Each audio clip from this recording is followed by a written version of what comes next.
must develop the time series, because it's a regression analysis which you have to use, and then find out those variables. How do we define unemployment, for example? Those who are supposedly employed, are they really gainfully employed, fully employed, or not? Do we have them? As you know, so what is unemployment for us?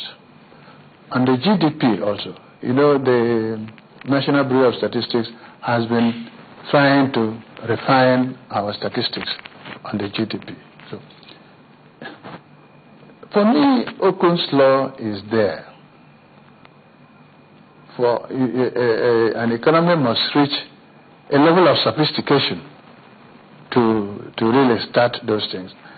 I am not sure right now that our universities or any research center has done an exercise to find out whether Okun's law operates, because you have to take your realities into consideration and develop those statistics. It has to be tested. It has to be tested here. For example, if you develop the series, the statistical series, let's say, and depending on the period you are taking, you have to test the series you have. For example, the errors, what is known as, are they autocorrelated or not?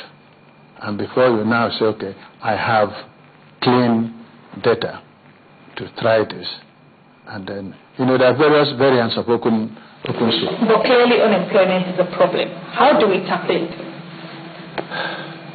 Unemployment is like poverty. We have to grow out of it. And the only way to grow out of unemployment is by employment. You have to have those opportunities to get people employed. And for me, the best sector to get people employed is the small and medium scale industries. Because why? Per unit of investment in the small and medium scale industries, you create more employment than per unit of investment in any of the big industries.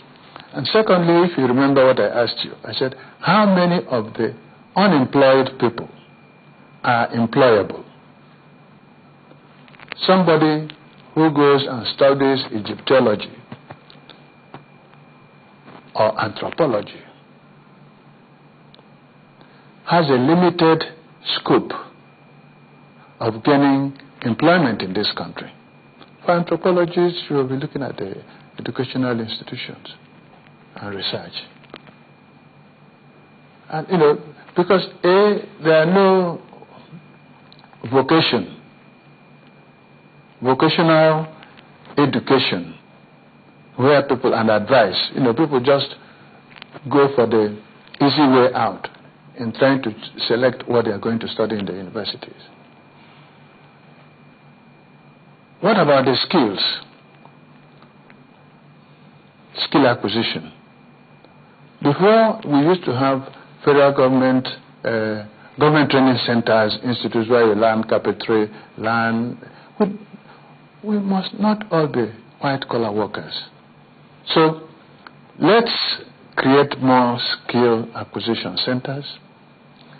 Let's create the educational system that would serve the sort of economy we want to achieve. We are saying, okay, let's have, we are going to be the 10 or the 20, among the 20 industrialized countries in 2020. What does it take to be an industrialized country? It's not only those who have degree in English or economics or mathematics. It takes all sorts, and mainly the skills.